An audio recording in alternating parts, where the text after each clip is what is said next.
What if the war you're waging against your own feelings is exactly what keeps them alive? What if every moment you spend pushing away sadness, suppressing anger, or fighting anxiety is the very fuel that feeds these states? Right now, as you breathe, something extraordinary is happening within you. A silent battle unfolds, not against external enemies, but against fragments of your own soul. You fight against the sadness that springs like a natural well. You resist the anxiety that whispers inconvenient truths. You reject the anger that reveals your violated boundaries. But what if this entire struggle is backwards? What if your resistance is the prison and acceptance is the key you've been throwing away? Alan Watts once observed something deeply unsettling about the human condition. We live backwards, he said. We pursue happiness and it flees. We try to eliminate suffering and it multiplies. We seek control and find only more chaos. This is your reality. You're trapped in an impossible war to win because the enemy you're fighting is yourself. Modern society has sold you a dangerous myth that you should be able to control your feelings like a thermostat controls temperature. This illusion creates an exhausting internal battle where you waste precious life force fighting natural human experiences.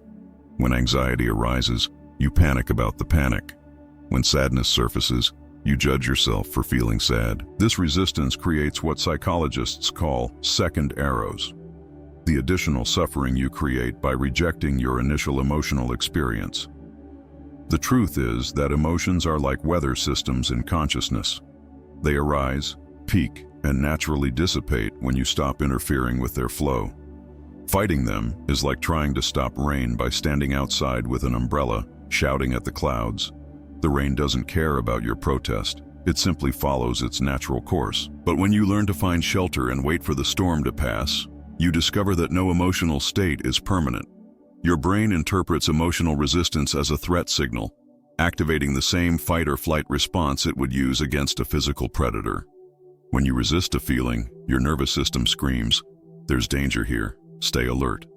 And so, what should be a passing wave transforms into a constant storm. Each moment you spend fighting an emotion is energy that could be used to create, love, and grow. It's like driving with the handbrake on. You burn fuel without moving forward. There's a woman who ended her 20-year battle with anxiety not by conquering it, but by laying down her weapons. She discovered that anxiety wasn't her enemy, it was information. Her body's way of saying, "Pay attention. Something needs your care." When she stopped fighting the sensation and started listening to its message, the anxiety naturally dissolved, not because she defeated it, but because she no longer fed it with resistance. This is the metabolic cost of suppressing feelings. Your body treats emotional rejection the same way it treats physical threat. Stress hormones flood your system. Your heart rate increases. Your breathing becomes shallow.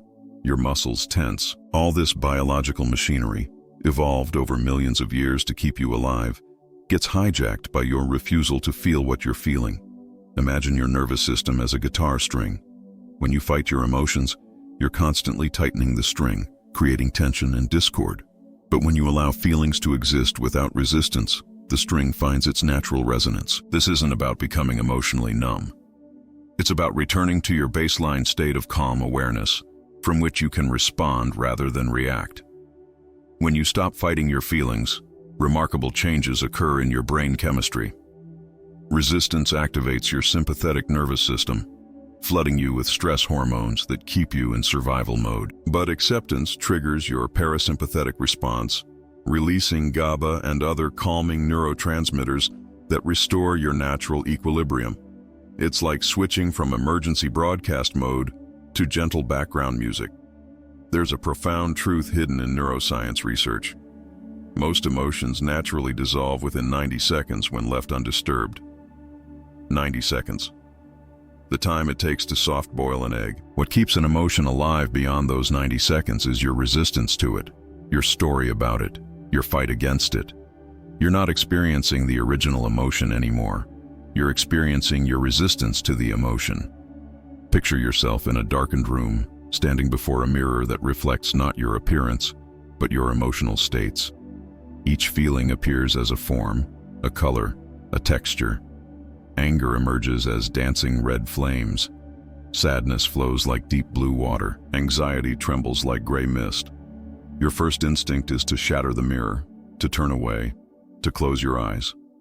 But with each movement of resistance, the forms in the mirror intensify, grow larger, demand more attention. Then something shifts. You stop fighting. You simply observe. And something extraordinary happens. The flames of anger begin to dance rather than rage. The blue water of sadness starts to flow rather than stagnate. The gray mist of anxiety begins to dissipate rather than thicken. Not because you conquered these feelings, but because you stopped feeding them with your opposition. There's a place within you that remains calm even in the midst of emotional storms.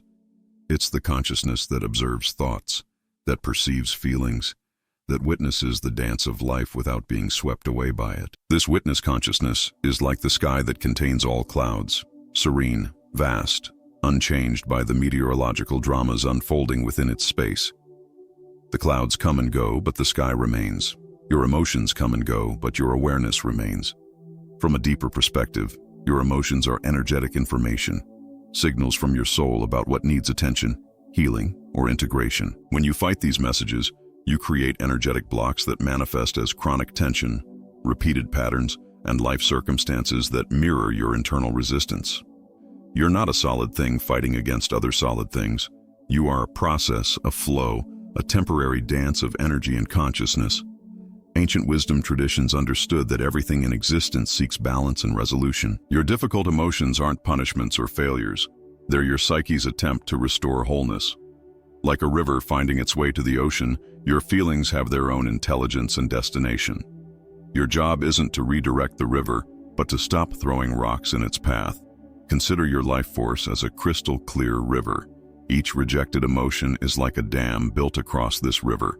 Initially, you might think you're controlling the flow, but over time, the water accumulates, creates pressure, and eventually explodes in ways you never predicted. Depression is often unfelt anger turned inward. Anxiety frequently represents unexpressed excitement. Apathy can be suffocated passion-seeking release. For shamanic cultures, each emotion carries medicine. Anger brings the remedy of boundary setting. Sadness offers the healing of release. Fear presents the antidote of awareness. When you kill the messenger, you never receive the message. When you reject the medicine, you perpetuate the illness. There's a crucial difference between genuine transcendence and spiritual bypassing. Real transcendence includes and integrates everything. Spiritual bypassing excludes and denies uncomfortable aspects of human experience. You cannot meditate your way out of your humanity. You cannot pray away your feelings. You cannot visualize your pain into non-existence. The authentic spiritual path leads through the valley of shadows, not around it. A businessman spent years trying to eliminate his fear of failure through positive thinking, affirmations, and visualization techniques. Nothing worked. The fear persisted, sabotaging his decisions and limiting his growth. Then he tried something radical. He welcomed the fear. He sat with it, breathed with it, allowed it to exist without trying to change it. In that space of acceptance, he discovered that his fear wasn't trying to stop him. It was trying to protect him. Once he acknowledged this protective impulse, he could make conscious choices about when to listen to it and when to act despite it. His business tripled within 2 years, not because he conquered his fear, but because he made peace with it. Acceptance isn't passive. It's an active skill that requires practice and discernment.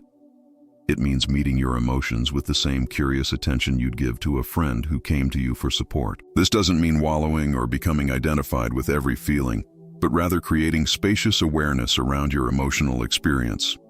The key is learning to be present with intensity without being overwhelmed by it. Like learning to swim, you discover that the water holds you when you stop thrashing. Your emotions, no matter how intense, exist within the vast ocean of your consciousness. They are temporary visitors in the permanent home of your awareness. You are not your anger. You are the awareness that knows anger is present. You are not your sadness. You are the consciousness that recognizes sadness passing through. There's an ancient technique called rain that transforms your relationship with difficult emotions. Recognize what's happening. Anxiety is here. Not, why am I so anxious? But simply acknowledging what's present. Allow the experience to be there. It's okay. You can stay. Not, Go away immediately, but offering genuine hospitality to whatever arises. Investigate with kindness. How do you manifest in my body? Not, why do you exist, but exploring with scientific curiosity. Non-identification. You are a visitor in my consciousness. Not I am an anxious person, but recognizing the temporary nature of all emotional states. Processing emotions is like being a curious scientist observing a natural phenomenon. Getting lost in them is like being swept away by a current. When you process, there's space between you and the feeling. When you get lost, you become the feeling. The difference is awareness, that witnessing consciousness that can observe without being consumed. There's ancient magic in naming things. When you name an emotion without trying to change it, something in your brain relaxes. It's as if your psyche says, "Ah, finally someone sees me." Naming creates relationship. Instead of being at war with a nameless enemy, you're in dialogue with a known visitor. Hello, fear. I see you're here because you're worried about tomorrow's presentation. Thank you for caring about my well-being. The ripple effects of inner acceptance are profound and far-reaching. When you stop fighting your internal weather, something miraculous happens in your external world. Relationships improve because you're no longer projecting your inner conflict onto others. When you're at peace with your own anger, you stop being triggered by others' anger. When you accept your own sadness, you can hold space for others' grief without trying to fix or escape it. Opportunities flow more naturally when you're not broadcasting resistance and struggle. Your energy becomes coherent rather than conflicted. It's like the difference between a radio station with clear reception and one filled with static. When your internal signal is clear, the universe can respond to what you're actually asking for rather than what you're fighting against. Your creative energy gets freed up because it's no longer consumed by internal warfare. Imagine how much mental and emotional bandwidth you'd have available if you weren't constantly battling parts of yourself. That energy could be channeled into creating the life you actually want rather than fighting the one you have. This isn't about becoming a doormat or accepting harmful external circumstances. True acceptance gives you the emotional stability to take clear, effective action when needed. You become like water, soft enough to nourish life, yet powerful enough to carve through stone over time. Your gentleness with yourself becomes a source of incredible strength. When you stop rejecting parts of yourself, you automatically stop rejecting those same parts in others. Your presence becomes a field of acceptance where people can relax their defenses. They sense that you're not trying to change them, fix them, or judge them, and this safety allows authentic connection to emerge. Relationships transform not because you've changed other people, but because you've changed the energy you bring to every interaction. Your emotional frequency is like a radio station you're constantly broadcasting. When you're at war with yourself, you transmit chaos, conflict, and resistance. When you're at peace with yourself, you broadcast harmony, acceptance, and flow. The universe, like an infinite mirror, reflects back the frequency you emit. This isn't mystical thinking.